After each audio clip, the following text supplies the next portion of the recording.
Hello listeners, welcome back to Luke's English podcast. How are you doing today? I hope you're doing fine. How nice it is to be talking to you again on this podcast today. And I've got a lovely episode lined up for you.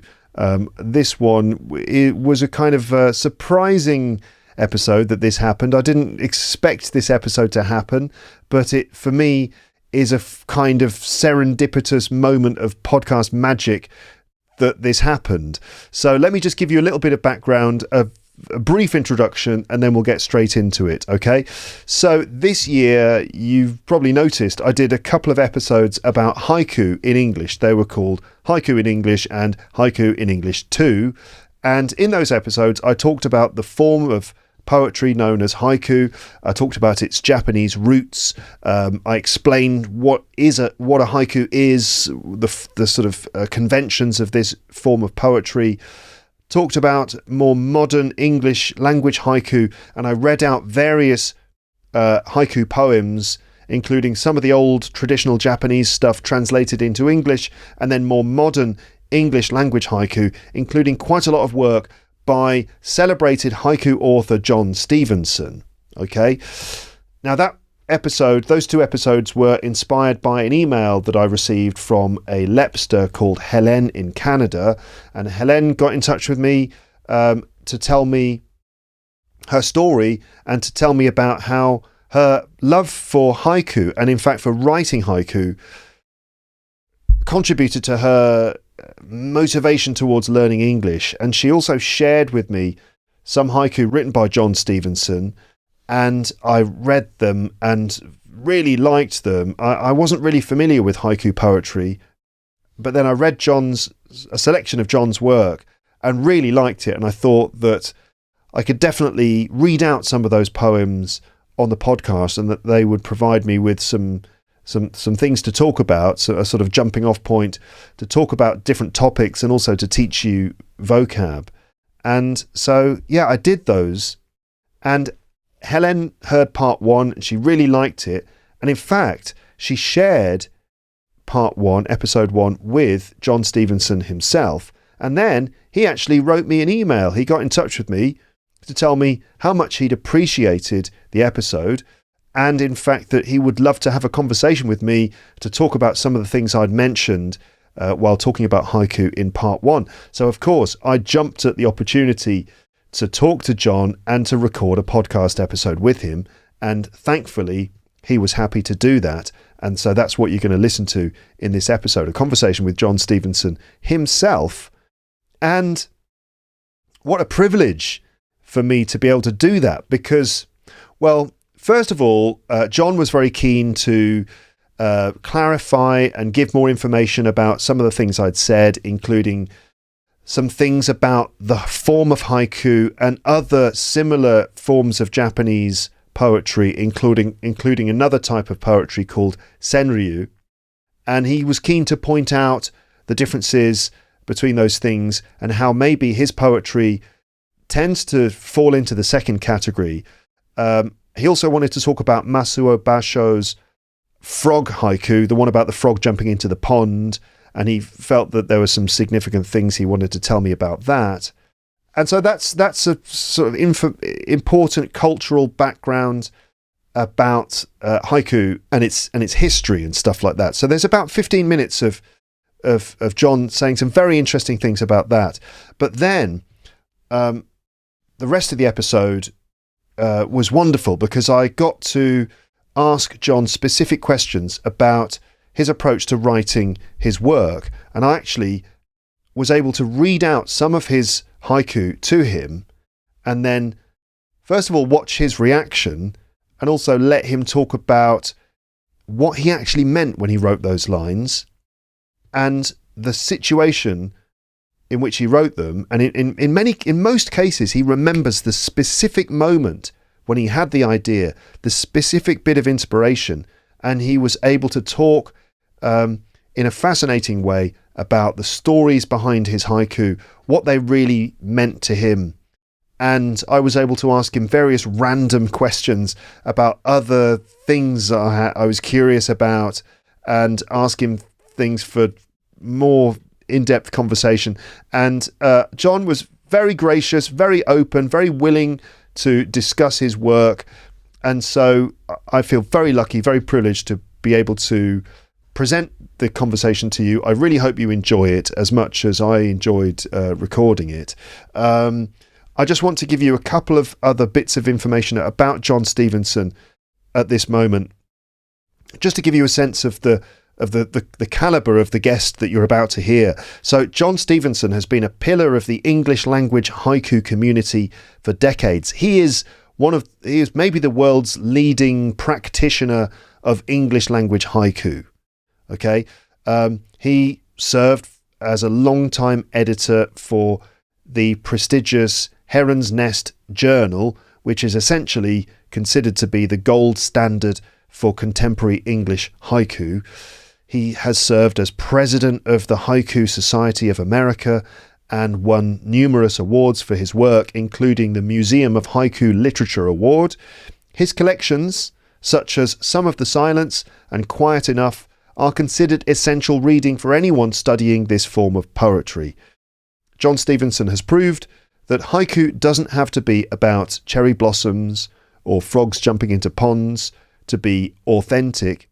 He has brought the form into the living room, the office, the city street, and has shown that poetry exists in the stuff of our ordinary daily lives. I feel privileged to have spoken to him on the podcast, and I very much hope you enjoy listening to this conversation, which was recorded over Zoom just a few weeks ago.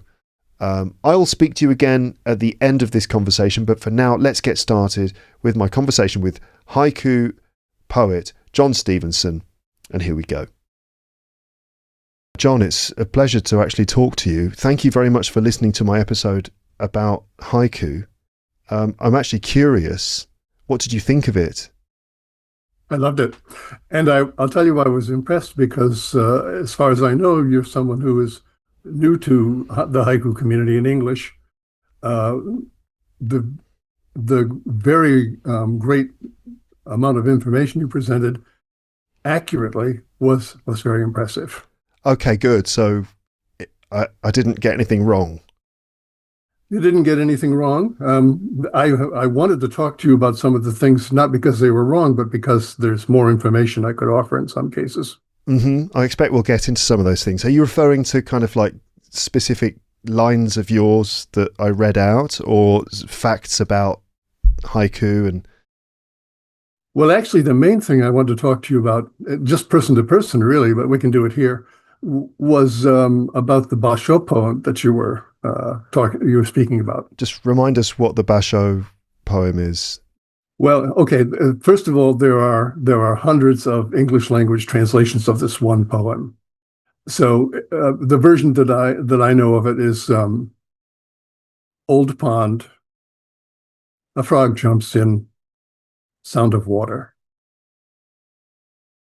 Mm-hmm. Now this is a very, very famous poem in Japanese haiku. And it was nothing that you said about it that was incorrect, but I've heard some other interesting things about it I would like to share with you. In particular, Professor Richard Gilbert at the Haiku North America Conference in 2007 talked about this poem. Mm-hmm. So haiku, Japanese haiku, contain a kigo, which is the season word or phrase. In this poem, it's kawazu, it's frog. Mm-hmm. Now, kigo are not intuitive. Kigo are formal. And what I mean by that is, so we have the moon all year long, but the moon in a haiku, if it's mentioned and not modified in any way, is considered to be the autumn moon. Oh, really? Yes. And you can put it in another season, but you have to put something in there to explain that it's in the winter or spring or some other season. If you simply say moon, though, it means autumn. Okay. So again, this is a formality, not an intuitive. So this poem by Basho, before it was written, for centuries, the mention of a frog was to invoke the song of the frog, the sound of the frog croaking. Yeah. So when Basho presented this frog making a different sound, a splash, Mm. This was a very big splash because essentially this was saying, let us renew our thoughts about haiku. I see. So it's a kind of revolutionary haiku, in fact. Exactly. And over just that tiny little detail. But you don't get that detail unless you understand, that there was a very general cultural understanding that this now addressed. That's interesting because I think in the West, that haiku is kind of the starting point. It's often the people's first entry point. And yet it seems in Japan, that was actually a turning point rather than a starting point. Mm-hmm. That's interesting. Okay, so that's a detail that I hadn't noticed. That's maybe one of the reasons why that particular haiku is notable, because it kind of changed the form somehow, kind of rewrote the rules. And it was consistent with what Basho was doing with Renga and Renku. It had become very formal and kind of stale. Mm-hmm. And he and his contemporaries, but especially Basho, were finding ways to renew it, reinvigorate it, and make it meaningful outside of court circles. By the time that Basho lived, the same thing was happening in Japan that was happening in Europe, in a sense that there was beginning to be a wealthy merchant class who wanted to have art that reflected their lives, their values, their realities. And so Basho took this art form, which had been essentially practiced only in aristocratic circles for centuries, and he modified it to meet the realities of his time. I see, yeah. And this one poem was a reflection of that larger task. Okay, and that's been continuing, hasn't it, ever since, really? Absolutely. And the haiku that you write, how different is it to those old traditional Japanese ones? Well, I'm sure it's very different, mostly because these poems are very meaningful if you see them in their cultural context. Mm-hmm. If I was to tell you about like when I first heard haiku, what I was impressed by was all the cultural vectors that met at this one little crossroad of a few words. To do something like that in English, and particularly in English in an American culture, which is the absolute opposite of the situation where haiku was created. That is, that was a very homogeneous culture. Our culture here is completely a mixture of influences and information from around the world. A great deal could be understood without being said in a homogeneous culture where haiku developed. We can approximate something like that in English, but it's not quite the same. Here's the thing. Let's think about the seasons of the Kigo, okay? Okay. Japan has the same kind of variation of climate that the United States has, from very cold in the north in the wintertime to absolutely tropical in the southernmost parts. But their understanding of the way the seasons are applied in haiku is that they are applied according to the way that they occur in Kyoto. Oh, I see. So, okay. Yeah. So if we're talking about the cherry blossoms, we mean the cherry blossoms when they're blooming in Kyoto, Now, if you're going to write something like that in English, where's Kyoto? Yeah. Where is the cultural sort of ground zero, as it were?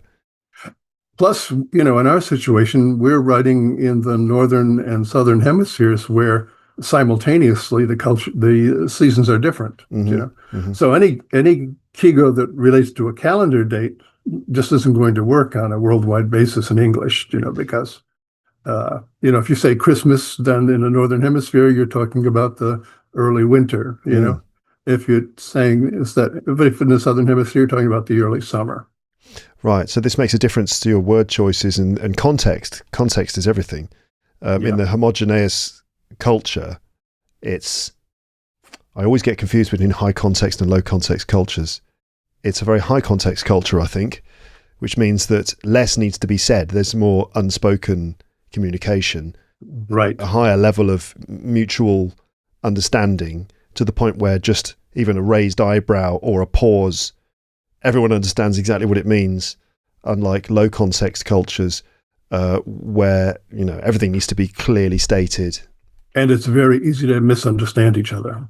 In a low context culture, everything needs to be like really laid out on the table, clearly stated, everything. Otherwise, we misunderstand each other.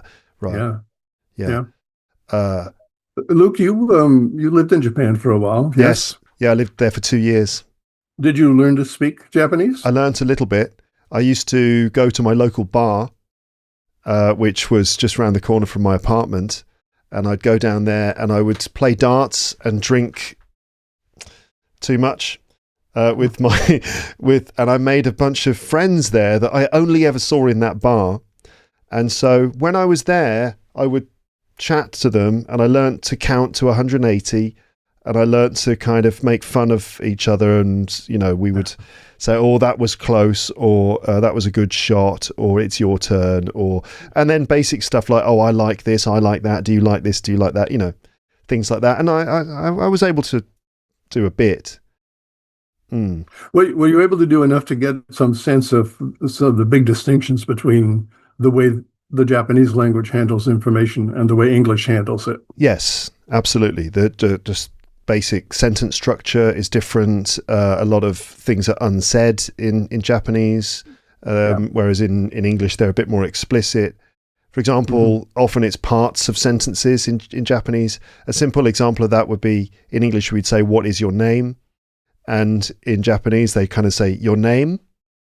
Question, even. They might add, the, you know, onamae wa, which is like, and your name is? It almost, kind of like that. Or, and your name? So there's it's a lot more minimal.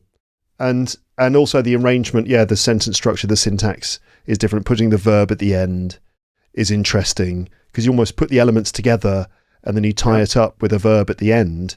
So it's very interesting, and different kind of way of thinking almost. So you also have a sense of the situation with the kureji, the cutting word in haiku. Right. I was wondering about the cutting word. That's a sort of, am I right in thinking that the cutting word, the kireji, as you said, is a sort of interruption? Yeah, it's a marker where something has changed. You know. So the problem is of course, we have no such words in English. So what we tend to do in English is we tend to mark this either with punctuation or with very clear line breaks that tell us that there's a break here. Like literally the arrangement of the text on the page. Yes. Yeah. It's interesting that we received haiku as a 3-line poem here. Of course, it's not that in Japan. You know, it's a single column of characters. And what's interesting to me, see, now I don't actually speak Japanese or read it, but I've read about this a lot, and I've worked with Japanese poets. When you have those column of characters, there's no space between words per se, the way that we do. You know, like there's before and after every word in English, there's a space. These characters basically appear one after another without any visible break. Yeah. So where are the words to see is a different situation for someone reading haiku in Japan. They have no problem with it. Also, one character could be an entire phrase contained in one single character with space around it. Right. Yeah. But you know, take the word haiku. You know, in English, how many syllables is that? Yeah, 2. It's 2 syllables. But you know, if you write it, it takes 3 characters in Japanese. Oh, it does. Oh, okay. Yeah. And if you talk to a Japanese poet about their work, to my ear, and I think most people, English speakers' ears, you think what they're saying is hike. So 1 syllable, because they don't, the oo part of it is just often not pronounced. You know. So the idea of trying to base our understanding of haiku on syllable structure is hopeless. Right. So the fact that we do this 5-7-5 syllable structure as a rule is a kind of attempting to explain something that through a paradigm that doesn't work, lost in translation. So groupings of 5 and 7 sounds are the basis of most of the traditional Japanese poetry, and it has a particular sound to the ear of a Japanese person, I think. I mean, I've been in workshops where some of it was being presented in Japanese and some in English, and I could see that the Japanese audience knew that they were hearing a poem every time something was presented in 5-7-5. But 5-7-5 in Japanese is nothing like 5-7-5 in English. Mm-hmm. 5-7-5 in English is almost always a much longer poem with a lot more information. So the concept of syllables is different in Japanese, right? So yes, it's a totally different thing. So I suppose when you approach it in English, then the rules are off. I mean, what is the thing that makes what you do haiku? Yes, good question. Thank you. I'm trying to write an essay about this now. Actually, I'm trying to write an essay about the distinction between haiku in English, the distinction between haiku and senryu. Senryu. Yeah. It's senryu is the way it looks, but senryu is the way it's pronounced. Senryu. Yeah. Okay. Yeah, the R is pronounced as a D, basically. Senryu. Yes, I see. Senryu. Yeah. Mm-hmm. Well, it's not form because in Japanese they have exactly the same form. But a Japanese person knows when they're hearing a senryu and they know when they're hearing a haiku. So what is the difference? And we're learning that. I mean, that's the exciting thing that's going on now. As far as I'm concerned, it's exciting. Every few years, we learn a little bit more about what haiku actually are. We thought we knew a thing or two as far back as the 1950s. Every few years, we learn that we didn't know as much as we thought we did. And the new things that we learn many of them are truly new to us. I mean, they're really kind of exciting because it's a truly different aesthetic. Okay. Yeah. So this distinction between haiku and senryu, which I'm not sure I'm pronouncing correctly, but before we started recording, you were talking to me about the two forms. And in fact, you said that a lot of the poems, let's say, that I read out of yours are actually more like senryu than haiku. So, yeah, is there a difference in terms of subject matter as well as form? What is the difference? Well, this is an evolving topic in English language poetics. For me, I get my understanding of it because I also have a background in renku, in the art form from which haiku developed. Yeah. So my sense of what a haiku is developmental in that sense. It goes back to what a hokku was. What the opening verse of a renku had to accomplish. So just a bit of background: the hokku is the first part of a renku, which is a much longer poem, and the hokku was the first few lines of this much longer poem, and that became a thing on its own, and that's what haiku has become. That it was it's kind of like the opening few lines of a much longer poem, which became a form of its own. Yes, exactly. And in renku, the opening verse, the hokku, but also all the other verses after that have certain things that they're supposed to accomplish. All right? So my sense of haiku begins with at least what it is that a hokku is supposed to accomplish. But the term haiku in Japan is a relatively recent term. It was really created in this way, used in this way since the last decade of the 19th century. So once it became truly, discrete and no longer associated with the renku, it began to also have developmental phase that took place then. So my understanding of what a haiku is based upon where it came from and what I know about what it's become since then. Okay. So I have to say that my sense of the distinction between haiku and senryu has to do with the attitude of the poet, the way that the poem works for a reader, if it works at all, uh, and the aesthetics around renku. Have you heard of the Jo No, structure? no. Okay, so let's say a 36 verse renku, which is the most popular form, the kasen form. The first 6 verses are called the Jo, J-O in English. Mm-hmm. Um, they are like the beginning of a party, because this actually was a poet's party game to start with. And in those, we're a little bit formal. We're being introduced to each other. We're finding out where to put our coats. We're introducing ourselves, basically. Mm. The ha, which is the middle, let me think, the middle 24 verses, that's the party. Mm-hmm. It gets wild and crazy in there, and anything can happen. Mm-hmm. Okay.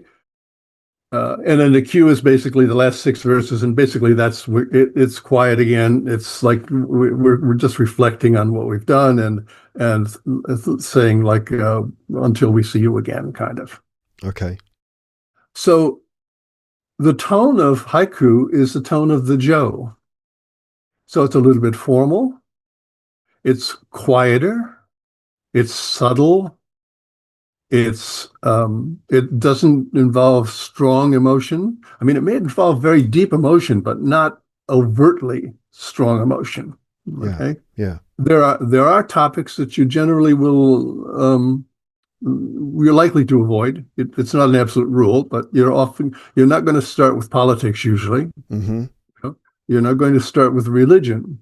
You're not going to start with illness. You're not going to start with war. Yeah. But once you get into the party, anything goes. And to me, that's the basis of senryu. Now, I don't mean it's literally, because it has a separate development and all that. Yeah. But it's in terms of tone, that's what senryu is about. It's if you want to write about a verse, I mean, there are love verses, and by love verses, they essentially mean sex verses. Yeah. Yeah. If you want to do something that's controversial, if you want to do something that's provocative, if you want to like really make a statement of some kind, you do that in the middle section of the renku. Mm-hmm. Mm-hmm. And I do that in senryu. Yeah. That's interesting because it's a tonal difference. And doing the episode, I was reading out some of your things, and I was struck by the fact that they are quite observational. There's a lot of them are commenting on people's behavior or things that you've seen.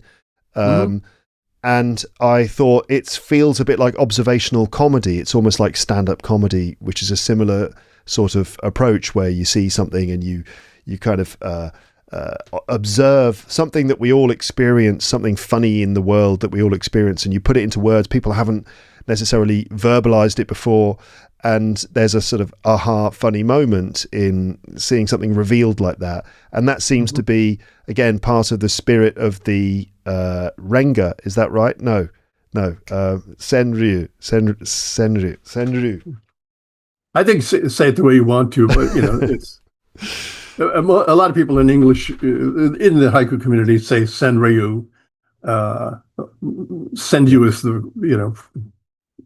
the sort of Japanese pronunciation as the English version of the Japanese pronunciation. Right. So okay. So a lot of the things that you're doing are not strictly speaking haiku, but you kind of moved into the senryu kind of spirit. Well, here's the thing. There are quite a lot of poems in the English language canon at this point, which are looked upon as sort of borderline. That is, they have elements of haiku and they have elements of senryu. And I think a lot of my work really falls into the kind of borderline category. Yeah. Um, uh, Okay. It's interesting because you're known as a haiku writer, but in fact, mhm. maybe sort of without people realizing it, you're writing in a different form. But the world is catching up. Everyone's still catching up on, the different types of poetry. Yeah. Mhm. Um, Here's yeah. here's another distinction between the two. Okay, Hmm. and this I touched on before we came on here. Um, Haiku often are so simple and so subtle that on your first reading they seem like almost nothing, But if you give them another reading and you give them a little time, they begin to sort of open. Hmm. And they have this quality of doing that over and over again, of opening and opening and opening. Senryu is really like a joke. It doesn't have to be humorous, by the way, but it Hmm. works like a joke in the sense that it has its maximum impact the first time you hear it. Yeah. I mean, an example of one of those would be the one of yours, which I think, if I can do it from memory, is Nude Beach, Oh, yes. right? Mm, Nude Beach, his enormous sandcastle. yes. I read that this morning and I thought that's very funny because it sort of works on three levels. I don't know if it's okay to kind of All of them sand. all of the different levels of sand. Exactly. Yeah. Maybe we can come back to that one because I do actually have a few of your bits of writing that I'd like to talk to you about. So humor is not the defining quality. The longtime editor of Modern Haiku Journal, Bob Spees, said a haiku might make you smile, a senryu might make you laugh out loud. Okay. That's very interesting. Okay, so I like the senryu then. I think that's definitely my kind of cup of tea. Yeah. How did you end up getting into writing these forms of Japanese poetry exactly? Well, I got into it through my theater work, strangely. I've been a poet most of my life. My first publication was when I was 8 years old, and I was writing daily in my early teens. Uh, but I didn't encounter haiku, and I'm glad I didn't in school or anything like that. I was at a theater conference, and I was teamed with a Japanese actress.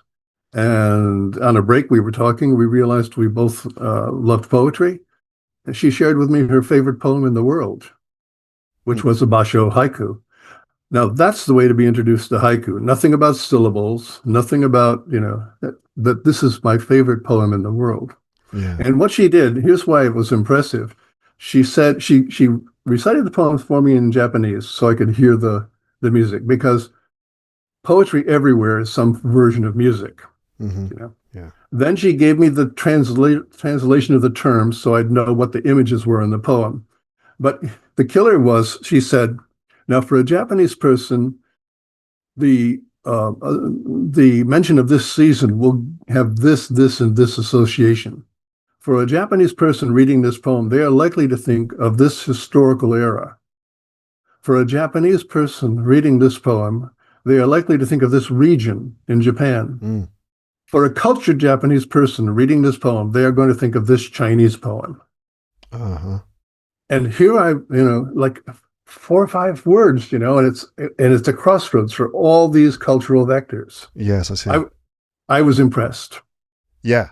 Yeah, I can see that. Okay, so that was your introduction to it, and then eventually, as you were already writing poetry, but you just started experimenting with this form. And what was it about it that sort of grabbed you? Well, I think the initially the obvious quality of it is it's brief, Mm. and it requires you to really work on your focus. Uh, I mean, in my mind, well, first of all, I in theater, I've always been impressed with Samuel Beckett, and I've always been impressed with his progressively more terse drama. Mm-hmm. You know, So there's that aspect of it. But there's also the fact that I was aware as a poet all my life that most people, if they know any poetry at all, they just know a line or two, Yeah. you know. Um, and so as an actor, I have background playing in Shakespeare. I can spout whole sections of Shakespeare, Hmm. but most people, well, they can't do that, are quoting Shakespeare every day without knowing it. Right. But they're quoting Shakespeare in pieces like this. Yeah. It's not the be all or end all, or it's a foregone conclusion, or all Ex these phrases that come from Shakespeare. right. And people are, they people who have no interest in poetry whatsoever, this is still part of their life. Well, I wanted to go directly to writing those rather than the whole mass of whatever would surround those. Yes, yes, I see. So you went minimal rather than expansive in this, like the sort of the beat poets or anything. Like Allen Ginsberg, the opposite of Allen Ginsberg. Do you know that Allen Ginsberg put out a collection of haiku? Oh, did he? Okay, so that Yeah. proves me wrong instantly. Well, no, it doesn't prove you wrong at all because his haiku are very long for haiku. They are okay, all right. Because I Yeah. thought his famous work is what Howl, I think it's called, and it's Mhm. extremely long. It goes on for ages and ages. Yeah. So I just thought of that as a contrast. Yeah. Okay. So is that inspiring then? The fact that it's so brief, does that help? Well, uh, it helps me. I mean, it's the kind of thing that I liked best myself to read. Hmm. So always, while I've been writing poetry for as long as I've been doing that, I've tried to write something that I would like to read. Yeah. Okay. Yeah. And what are you trying to achieve? If you write a few lines, what is your objective? Well, you're asking me that in terms of haiku, or you're asking me that in general? I don't know. I feel like we've blurred the distinction between haiku and other forms. Let's. I mean, I'm prepared to say that just any poem, any short poem. Yeah, let me just say what I've said about this for a long time and see if this answers your question. Yeah. I'm not sure. We can cut it out if it doesn't answer your question. Okay. Uh, so what I do is I just go through my life like, I don't sit down and say, now I will write blah, blah, blah. But every once in a while, I have this little spark of you can call it inspiration, I guess. In my mind, it's just like the thought of, oh, that's something. Hmm. Now, if that something resolves itself into an idea, then I'm going to write a longer poem. I'm just going to take that idea and I'm going to riff on it. But if that something holds on to that sense of something more without resolving into something specific, that's the material for a haiku in my mind. Hmm. See, the creative act as we perform it in the West is often it's completed in a sense by the artist. You know, our way of doing art, whatever the art is, it's kind of if you've got it, flaunt it. You know, let me show you how brilliant I can be at this. You You know, mean, like let me show off the colourful language, the rich vocabulary, the control of sentence structure. Let me wow you with my beautiful control of language. Yeah. Or if it's, if I'm singing, like, my range, or, if I've been playing an instrument, the fingering that I can do that nobody else can do, and Mm. et cetera. So the reaction we're looking for frequently is awe. We are asking our audience to see what we're doing and to go, my God, how did they do that? I could never do that. Haiku, though, are different. Haiku, the reaction of people who first encounter haiku often is, that's kind of cool. I bet I could do that. Mm. And the fact is, they can do that.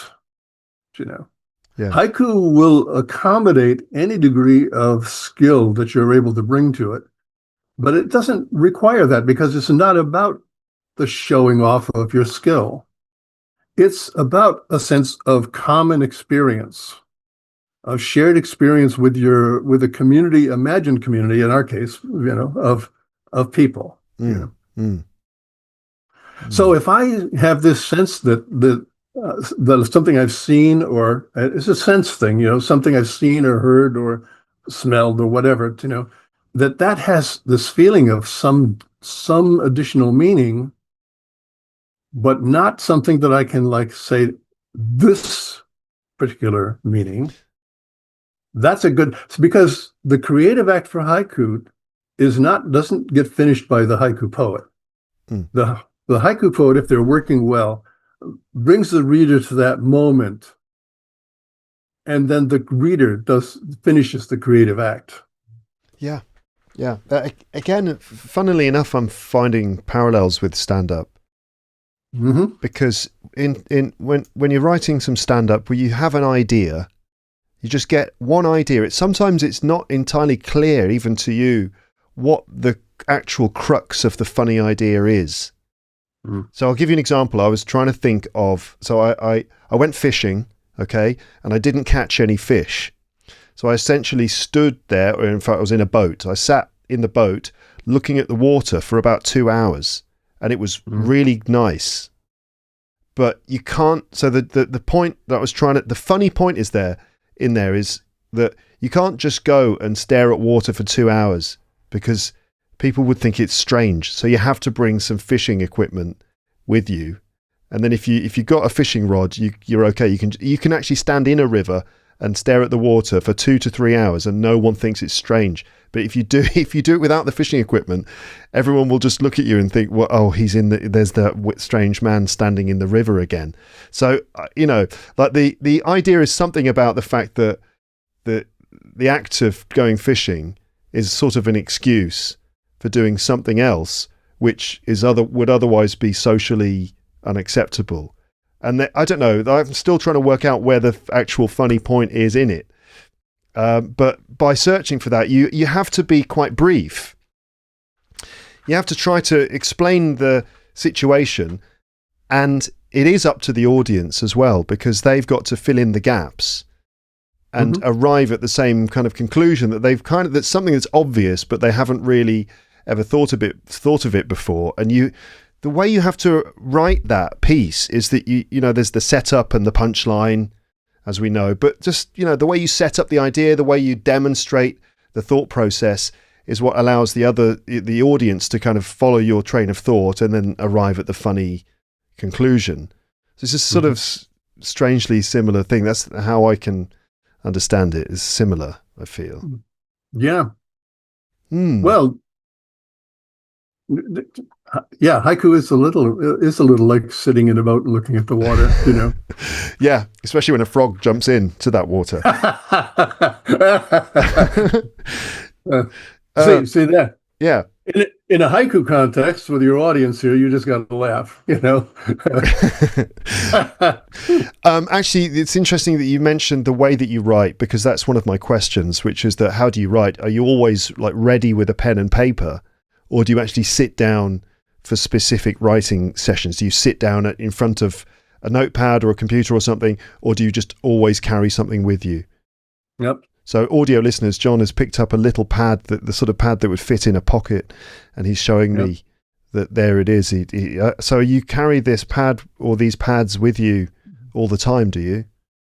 Well, so times when you can't use a pad, if you're driving. I mean, I can't drive anymore. It's a vision thing. But when I was driving, I had a handheld dictaphone that I could do with one hand, and I didn't have to look at it. Yeah. On the headboard of my bed, I have another handheld dictaphone thing. Sometimes that's just to stop thinking about things, so I can get some sleep. But because you'll lie there and your thoughts are turning round and round, and you thought, right, I've got to note this down, and you just sort of ramble into the dictaphone, and then you can actually sleep. Yeah, that thought of that's something, it doesn't lead to sleep. So no, It's true. When you're like, oh, that's an idea, that's a good idea, then your Yeah. brain desperately wants to conclude that bit of inspiration, Yeah. right? Yeah. And of course, in the morning, most of what's on the dictaphone is nonsense. But every once in a while, there's something that was worth saving. So Yeah. Okay, so it's definitely the former, that you're just always kind of writing on the go, noting down yeah, ideas, and then I suppose you then go back to actually composing, editing, rewriting, and so on. Yeah. right, right. What I tell people who are just starting with haiku is it's important to write a lot of bad haiku. Hmm.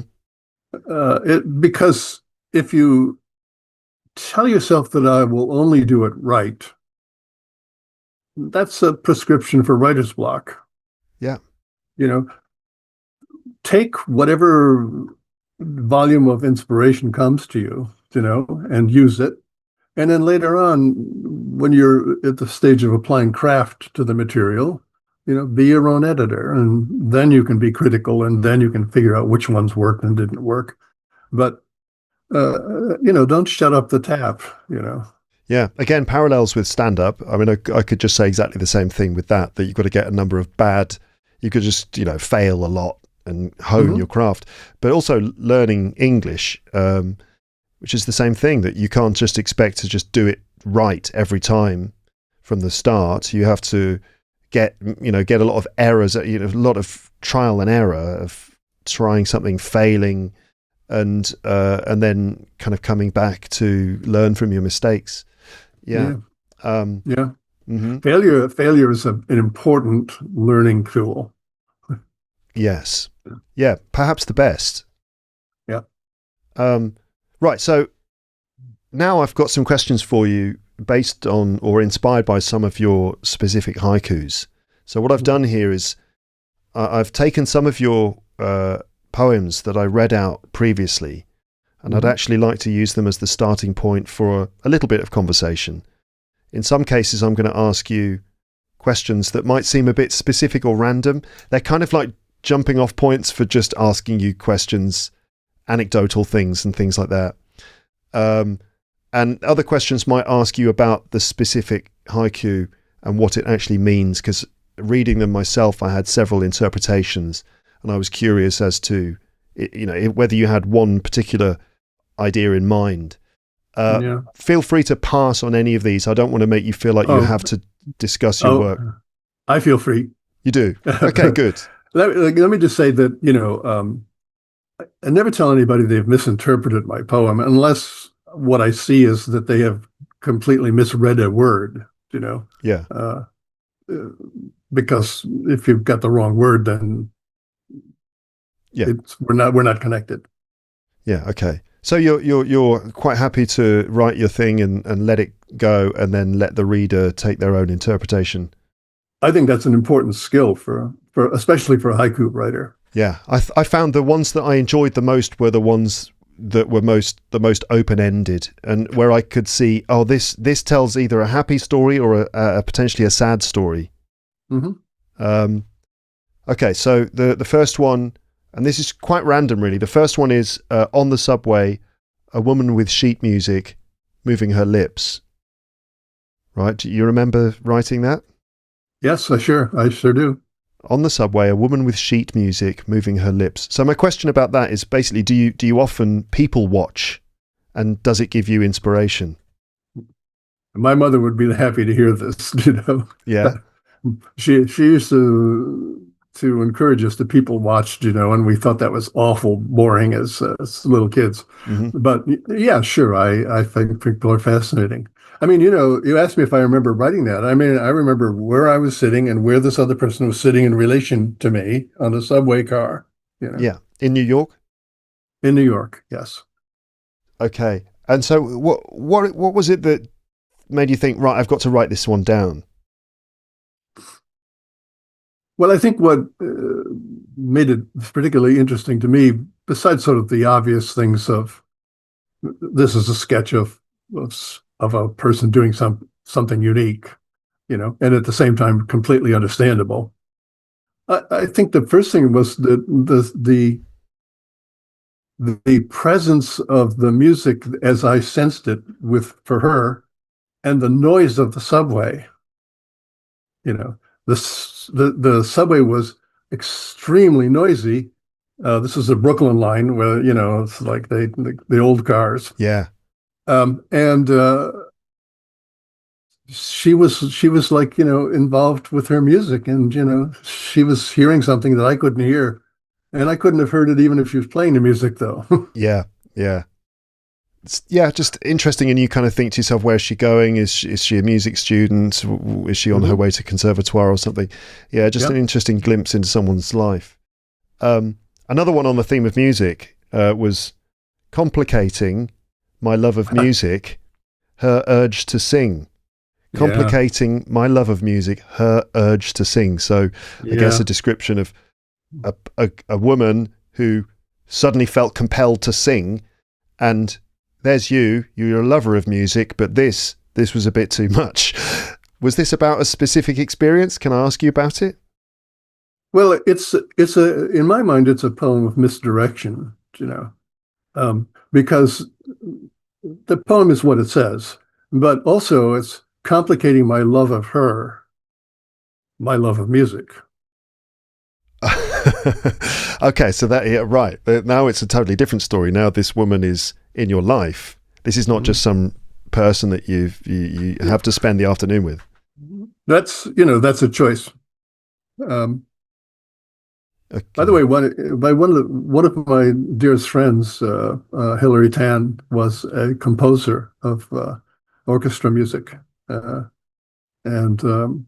also a member of our local haiku group. And I have I've been gifted with some ability in the area of writing, and then the area of acting, and then the area of visual arts, but not in music. Mm-hmm. And my getting along with Hillary, I think, so well, partly had to do with the fact that I had no skill to sort of flaunt for her.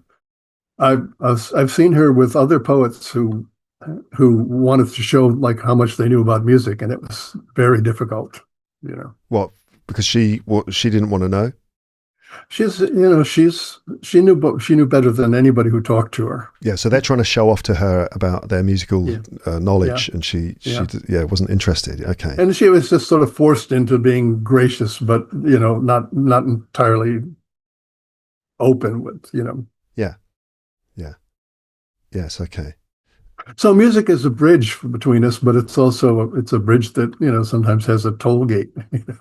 Absolutely, yeah. I mean, you can have two people who absolutely love music, but it might not work because it's not a sort of mutual. They don't enjoy the same things. In fact, it can be the most divisive thing. Music fans can, have big disputes about music. I mean, just look at fans of the Beatles. If you get them discussing, the best or worst songs, then they can end up having big arguments about it. Okay, next one I've got for you is so much of what I do involves my body. Yeah,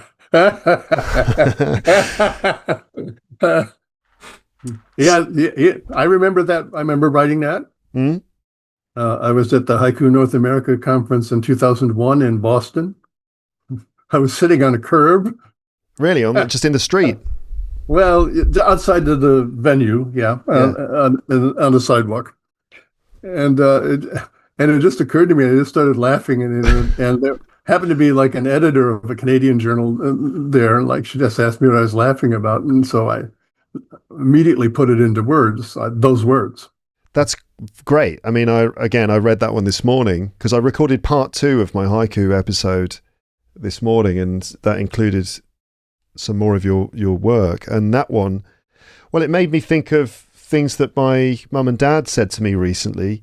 I interviewed them both on the podcast about life in general, and my dad specifically said, old age creeps up on you. And he said, I can't be this old, he said. And he said, you just realize one day that there's certain things you can't do. So I went to my parents to help them with the house, changing light bulbs and things. My mum said I can't go up a ladder anymore, and I can't look up at a light bulb while I'm changing it. I start to get dizzy, and other things, aches and pains, and just the inconvenience of having to do things. And I mean, I'm 48, but I feel it too every day. Just the inconvenience of having to get down to put your shoes on, and to carry my son up the road to take him to his daycare centre, and just it's a bit exhausting. So I don't know. How would you answer that? How is it getting older?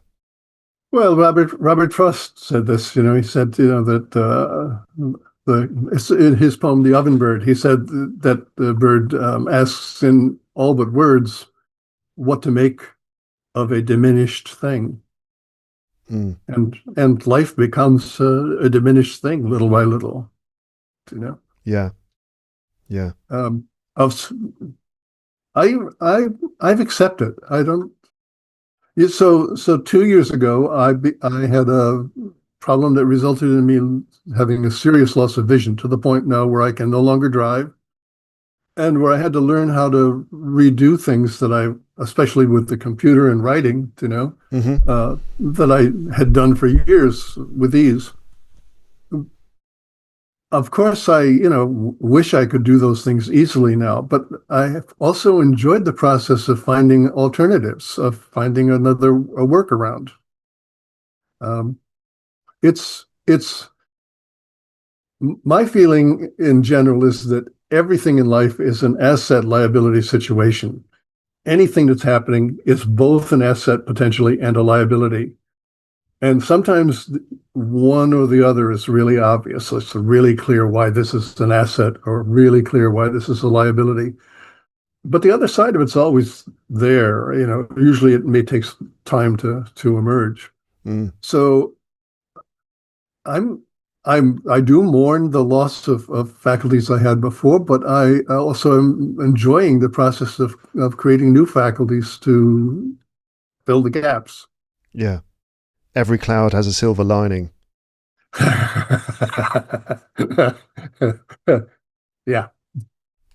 I mean, it's heartening to hear you being positive about that, saying that even in a situation that, as you describe as being a liability, there are maybe not obviously at the beginning, but there are assets or positives to these things. We know our path by looking back at it, but if we realize how consistent the truths are about what we're looking back at, we can apply those to looking forward too. What do you mean by that? Well, I mean that if I look back, you don't often see both the asset and liability in any given situation in the moment. You see one or the other in the moment. But if you look back at all those situations in the past, you can then see that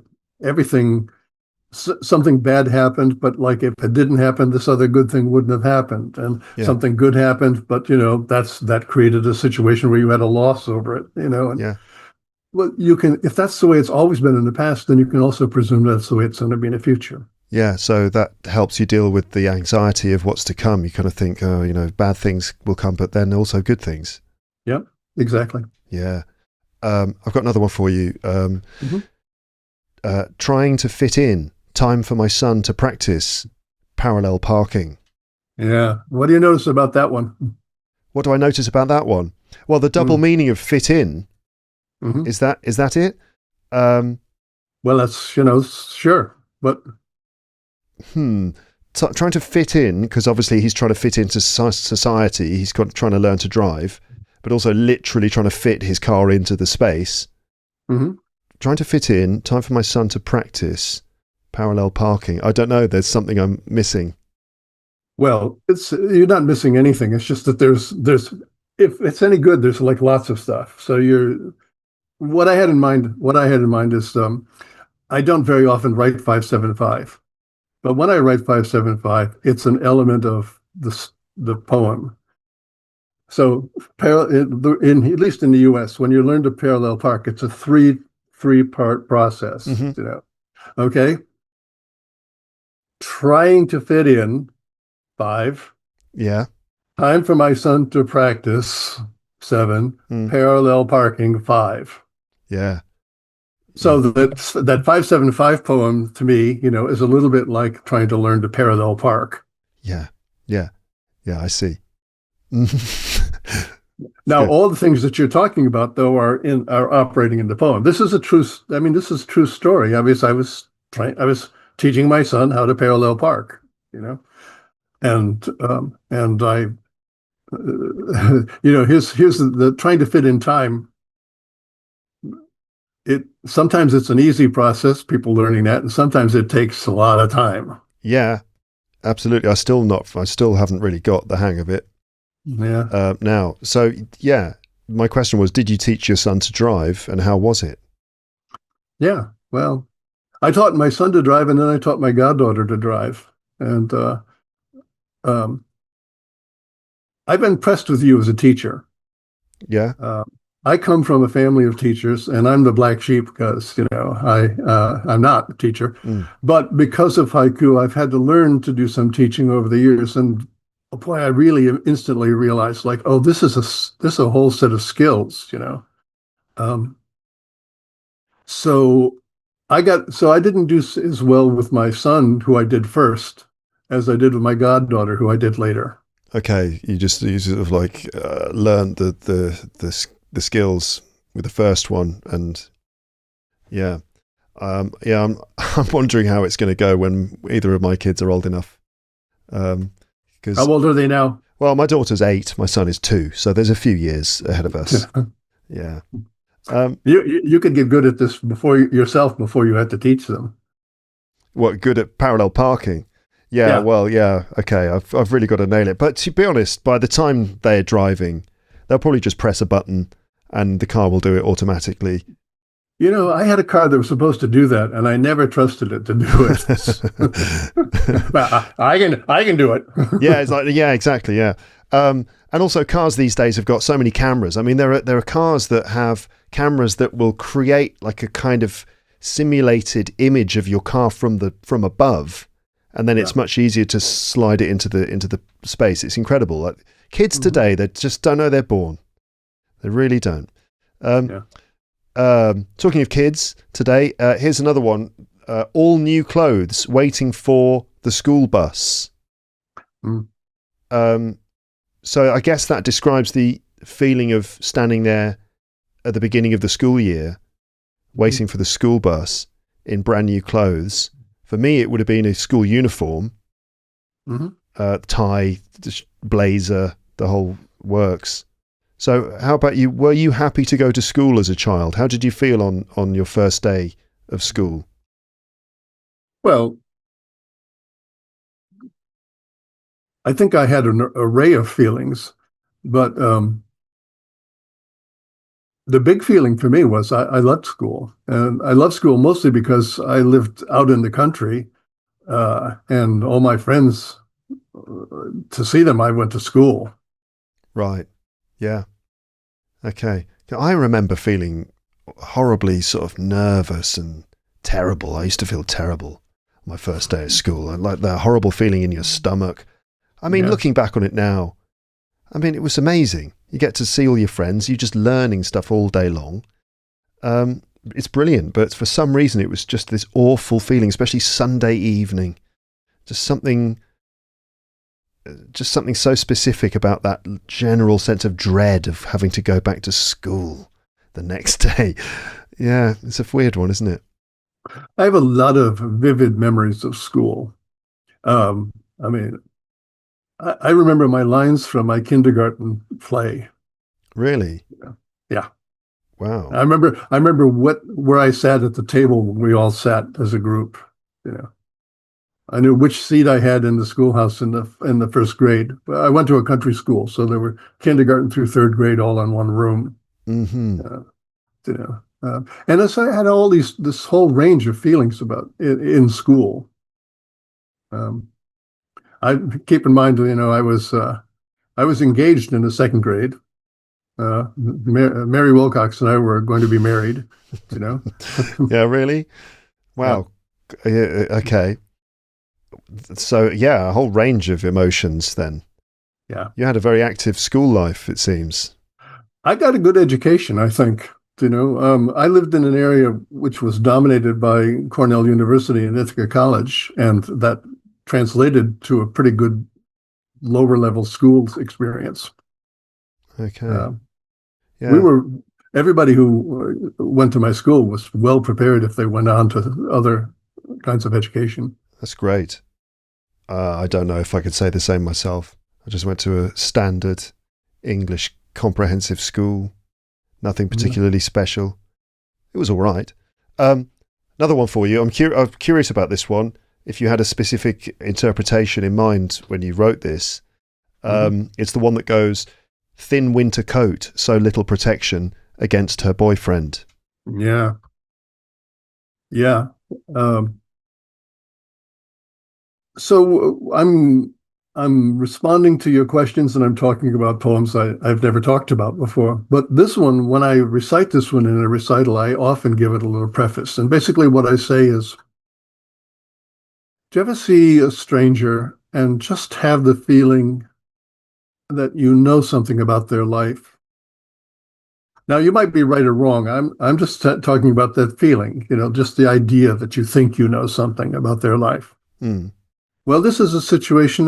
This is someone I saw in the post office here in Nassau. Somebody I didn't know. It was a stranger. But to me, it looked to me like this was her story. Uh, if she was going to get away from this boyfriend, she's going to need to be dressed warmer and maybe she'd need to be safer and warmer. Yeah.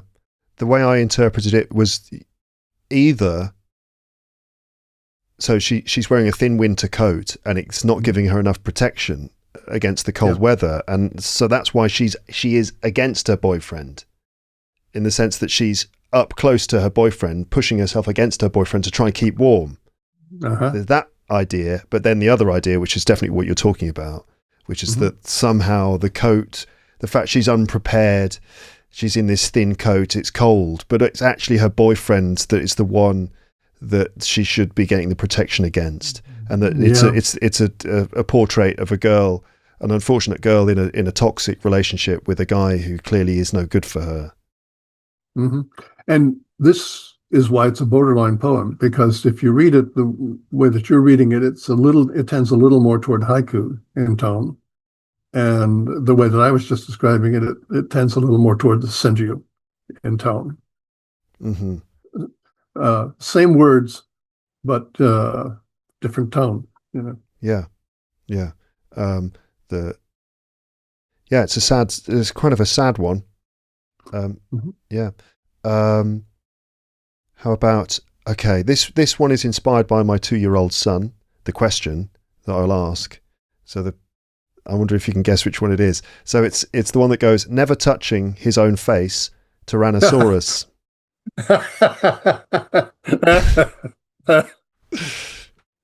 Never touching his own face, Tyrannosaurus, about Tyrannosaurus Rex, the dinosaur. Yeah. So the question from my son, who's obsessed with dinosaurs, is, what's your favorite dinosaur? Oh, okay. Pretty simple. Yeah. I mean, I'm an old person now, so I have lots of friendly dinosaurs, but I can remember, that my favorite to begin with was Triceratops. Okay. Why? Why exactly Triceratops? Well, there's nothing like it. Who else has this hood and these 3 horns and the bulk of a rhinoceros, or a hippopotamus. Yeah, it's like a rhinoceros on steroids kind of thing. Yeah. I don't know if Triceratops and T-Rex were around at the same time, but you can sort of imagine that these two would have had a few encounters with each other. Yeah. Yeah. In the movies, if nowhere else. Yeah, absolutely. Yeah. I don't think they actually meet up in Jurassic Park, although there are both in Jurassic Park. My son, Tyrannosaurus Rex, of course, is what my son is only interested in. Yeah. And if there's a T-Rex, then he is delighted, basically. Okay, moving on. I've only got a couple of others. All right. Okay, another sort of observational one. Checking the driver as I pass a car just like mine, which is something that I just thought, totally. When you're driving a car and you see another one, same model as you, for some reason we're interested in whoever it is that's driving that one. Mm-hmm. So my question's a bit specific. What do you hope or expect to see when you check the driver of the same car as you? What are you looking for? Or what are we looking for when we do that? Well, it's a bit of foolishness, you know. It's the idea is that my taste, what I consume, somehow is my identity. Yeah, Which is foolishness, you know. But it's there, you know. absolutely. I mean, So in that moment, you know, for myself, this is something, you know, like, and the something was that foolishness that I've got, you know, that probably other people have got too, you know. Let me just say the one thing about this poem is that I think is sort of interesting is it different if you imagine this taking place in daylight or if you imagine it taking place at night? Oh, I see. I always imagined it taking place in daylight, but anything involving driving at night always ends up with a bit of sort of threatening, frightening darkness to it. It's, you know, it's like film noir, maybe a horror film. Two drivers encountering each other on a road at night. It's definitely more scary. Whereas during the day, it's fine. Interesting. See, now that's I'm hearing from a reader, and that's great. That's wonderful, you know. And that hadn't occurred to me. That's just my brain. I always end up sort of leaning towards the sort of scary stuff. Yeah, well, it's not that you're right, you know. For me, it actually, I mean, again, I almost always remember exactly where I was and how these things kind of came to me. I know where I was on the road, and it was at night, you know, and I couldn't really see the other driver that well, but what I could see was the lights of their dashboard, you know, and my feeling about it was it was a warm feeling, you know, and not that I felt that our purchase, our car, meant we were alike, but I had this feeling that we were both around our own little modern campfire of the dashboards and the dark cars. You know? Yeah. But you know, I didn't expect that other people would read the poem in that way because, again, it doesn't specify is this dark or light. Is this, do I see the person clearly or do I not see them clearly? You know, and so on. It's all, my hope is that people will find in their experience something that's triggered by the poem. Yeah.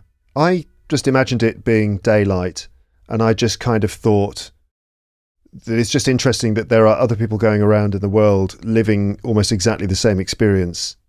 And when you see someone driving the same car as you, there's a curiosity because you just think, wow, here's another person who, it's kind of like almost like two parallel universes just kind of coming together at a certain moment. And you look over and you think, there's someone who's living kind of the same experience as me. They've got exactly the same dashboard in front of them.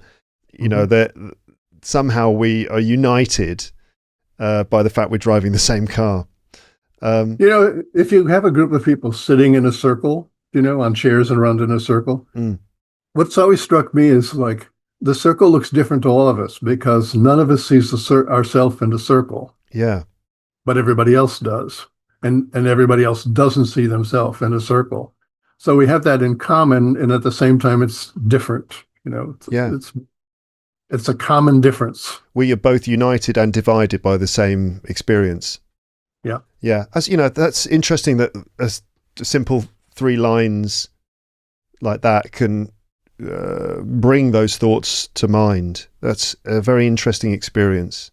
Hmm. I've just got a couple more. Right. So Hmm. the one I mentioned before, nude beach, his enormous sandcastle. So did you really go to a nude beach? Yes, I did. Okay. And Uh, yes, they were building these massive sandcastles. And the only right. place I could look comfortably was the sandcastles. Right. Because I was thinking, wow, that must have been pretty awkward. I mean, it's a very funny poem because the last line, the poem misdirects you. His nude Yeah, beach, his enormous what?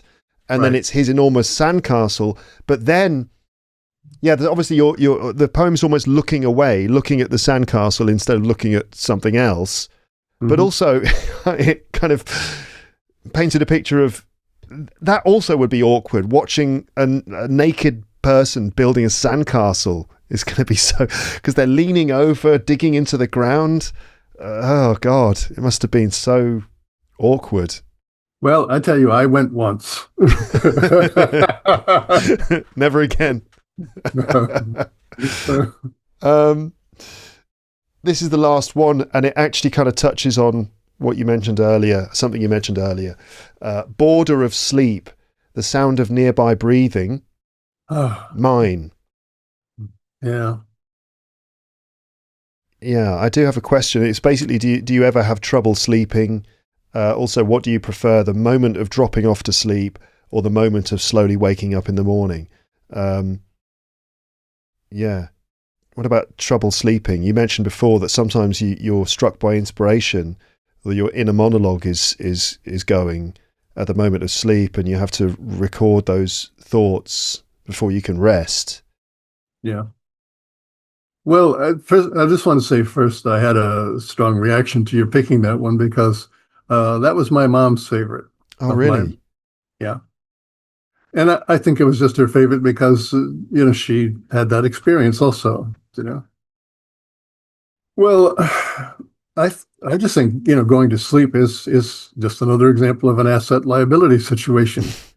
You know, uh, sometimes it's wonderful, and sometimes you can tell your body is just saying like, here we go, Yeah. here we go. And other times after you've turned a number of things over in your mind, you realize like it isn't happening tonight. Mm-hmm. You know? Yeah. You mean your mind is not going to let you rest, Yeah. right?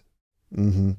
So I try and go with what either thing, whatever it is, it's like, uh, I know that if I don't sleep tonight, I'll sleep sometime soon, Yeah. Yeah. you know. I actually find that those moments when you're trying to sleep but your brain won't switch off, it can be really sort of precious moments because you come up with some interesting thoughts, and it's a strange time, the middle of the night, everyone else is sleeping, it's dark, you're kind of very close up close and personal with your thoughts, and it's a good time to kind of write those things down or record them. Um, Mhm. but it can be immensely frustrating when you know that you just really want to sleep because you want to be ready for the next day. Did you happen to see my one? It says after midnight, getting some of my thoughts into the lifeboats. Ah, no, I didn't see that, but that's good. Yeah, After midnight, yeah, getting some of my thoughts into the lifeboats. yeah, Rescuing some yeah. before the ship goes down, before you fall asleep. So that particular moment in the other poem, though, is so that's a success. That's like I'm almost asleep, and I've reached the point where I realize that I'm breathing differently. It actually sounds like the breathing is taking place somewhere else. You Yeah, know. yeah, the disassociation that Yeah. can arrive just as you're drifting off. Yeah, that's Hmm. great. I mean, that's a wonderful feeling. Yeah. Hmm. So are you? Yeah. So my other question was, what do you prefer, the moment of drifting off or the moment of waking up? I love them both. I mean, let me say. one of the things I did as a teenager when I was first starting to write daily is I kept a dream journal. So as soon as I woke up in the morning, I would write down as much as I could remember the dreams. Now, if you train yourself that way, eventually I became a lucid dreamer. Oh, Eventually wow. I would sometimes, not always, but sometimes I would realize I was dreaming while I was dreaming, which would give me the capability of now steering the dream. Yeah. Incredible. And uh, it's uh, it's it's both a source of inspiration at times, and it's a source of reassurance. You know, if you find that you can actually like steer your dreams, uh, it's sweet. Oh, yeah. I'd love to be able to do that. I mean, Yeah. what, I mean, can you give me an example of a dream that you've actually controlled, steered? Well, the most recent example. So again, 2 years ago, I lost a significant amount of my vision, and I can no longer drive. Mm. So I still have dreams about driving. And relatively recently, I had a lucid dream where I realized I'm driving. I'm already driving in a dream, and I thought, like, okay, well, where do I want to go? And I just drove through these great places. Wow. Oh, that's amazing. How do you do that? Well, I don't know how you do it because, I mean, to me, it was a byproduct of dream journaling. And, I got to the point where I could remember whole dreams. I mean, to begin with, you just remember whatever the last thing that happened. Yeah. And you have to kind of backtrack, like what happened before that and then what happened before that. But I got so that I could write down these sort of long sequences of dreams. And it's interesting that they have a lot more structure than you might think. Mm-hmm. Um, they're almost like they were almost like crazy plays, but crazy plays that still had a structure of like three acts. Yeah. Yeah. So the lucid dreaming stuff just started out of that somehow. I don't know how it happened. You just kind of And again, tapped into it. and yeah, and again, it doesn't happen all the time. It's just once in a while that I just realize, like, oh, okay, let's see what we can do with this. Ah, great. I used to write down my dreams as well, and there were periods in my life when I just dreamt so vividly, and I'd write down a dream, or I'd have a dream and it would stay with me the entire day. I'd just be sort of thinking about this interesting space that I found myself in. So many incredibly vivid things. It's fascinating. Well, John, thank you so much for talking to me so openly about your work, and for being willing to let me ask you all these sort of odd questions in response to the things you've written over the years. I really appreciate it. Thank you so much. And I'm sure that my listeners have enjoyed also listening to you describing haiku and then all the other things we talked about. We appreciate it very much. Thank you. Well, thank you, Luke. It's been a pleasure. And as I say, when I first saw your earlier blog relating to haiku, the feeling I had immediately was like, here's somebody I would just like to talk to. Mm-hmm. So, well, good. I'm glad that we made that happen. thank you. So there you go. That was my conversation with John Stevenson. And what a pleasure and a privilege that was. Thank you again to John for taking the time to do that. Thank you very much. And also thank you to Helen for sort of getting the ball rolling with this whole thing. I want to encourage you to read some of John's work and maybe to buy some of his books or collections of his books. How do you do that? You could probably just Google John Stevenson haiku. That's a good place to start. But also, there are some collections of his work available. Brooks Books Haiku. Brooks Books. Brooks Books. Brooks Books Haiku. And you'll probably find his most recent collection, which is published by Brooks Books. It's called My Red. My Red by John Stevenson is his most recent collection of haiku published through Brooks Books. So you could search maybe My Red Brooks Books haiku. Also from Red Moon Press, you can find a collection called Some of the Silence. And also online, You can find a lot of his work on the Heron's Nest website. Just search for Heron's Nest Haiku. And simply searching for John Stevenson Haiku will also turn up other results that you can enjoy reading. But if you loved this episode and you like the things that you've heard, then why not invest in a copy of My Read via Brooks Books? Because, nothing compares to having a proper printed book with all the work lovingly presented on paper in your own hands. This episode, I feel, was like one of those serendipitous moments of podcast magic for me, because, a few weeks ago I had no idea about John, not really much of an idea about haiku poetry, and I probably never would have done these episodes if it hadn't been for Helen sharing her enthusiasm with me via email, and as a result I actually got to talk to a great celebrated poet, and what a lovely bloke he is. As ever, listeners, I'm curious about your thoughts, so leave them in the comments section. Also, please be inspired. Please continue to be inspired by this episode and these haiku episodes that I've done, and write some more haiku. I love reading them. Listeners have been writing haikus in the comments section of my episodes, and they're great. I've really enjoyed reading them. So please continue to do that. I will continue to be impressed by what my audience comes up with. Coming up on the podcast then, over the next few weeks, I have a smorgasbord of different guest appearances. It's been the season for guest conversations on this podcast. It seems I go through different phases of doing solo episodes, and then guests arrive a bit like London buses. They all arrive one after the other. You wait for ages and then they all arrive at the same time. So I've recorded quite a lot of episodes with guests lately. It's been a sociable kind of time. So a smorgasbord of different guest appearances, including the return of various fan favourites, family members and popular people talking on a range of topics, some everyday stuff, some extraordinary stuff, some pretty insane stuff, and some supernatural stuff as well. Included in the mix for premium subscribers will be a few vocabulary previews in the form of vocab quizzes, which have proven to be very popular. So become a premium Lepster if you want to get that extra content. teacherluke.co.uk/premium is where you get started. What else? Episode 1000 is approaching.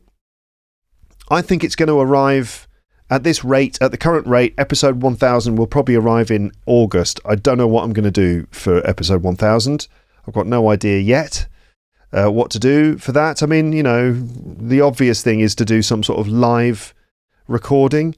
But sometimes if I do a live recording on YouTube, for example, sometimes I find it a little bit overwhelming because I get too many comments in the comment section and it's impossible to keep up with them. So I love doing that. Maybe I'll just do that randomly at some point, or I say randomly. Maybe I'll set up a live podcast recording, but it might not be for episode 1000. So I don't know. What shall I do? Any ideas?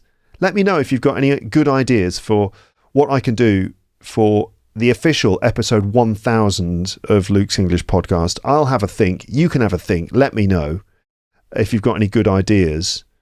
Who knows? Maybe I'll just do a ramble on my own. Maybe I'll just do a classic solo ramble.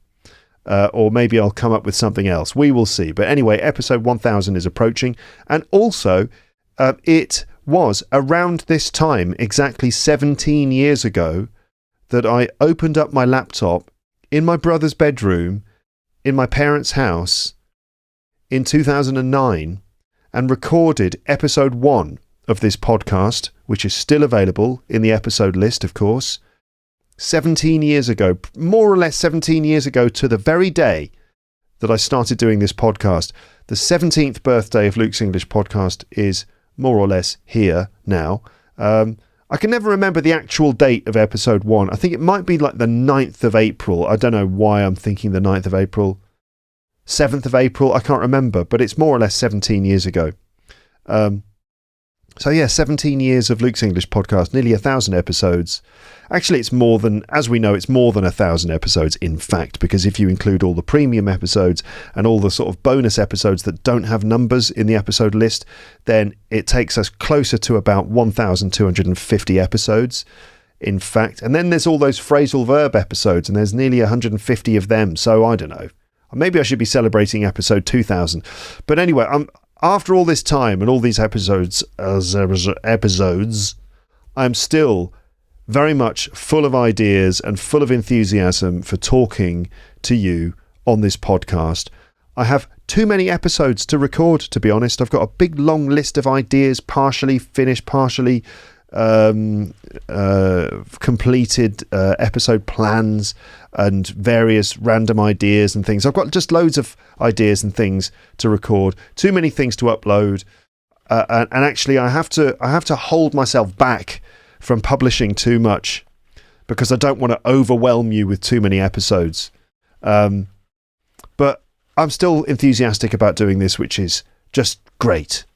I hope you agree. I hope you also enjoy listening to the stuff that I do for you. Anyway, as ever, thank you very much for listening to this episode. Thank you to John again for his time. Thank you to Helen for the original inspiration. And I hope you enjoyed this episode. I hope you enjoy the next one after that, and the next after that, and so on. Long may this continue. Have a lovely morning, afternoon, evening, or night, wherever you are in the world, in the universe, whatever you happen to be doing with yourself right now, or maybe with other people, I don't know. That's your business. Until next time, I will now say goodbye. Bye, bye, bye, bye, bye.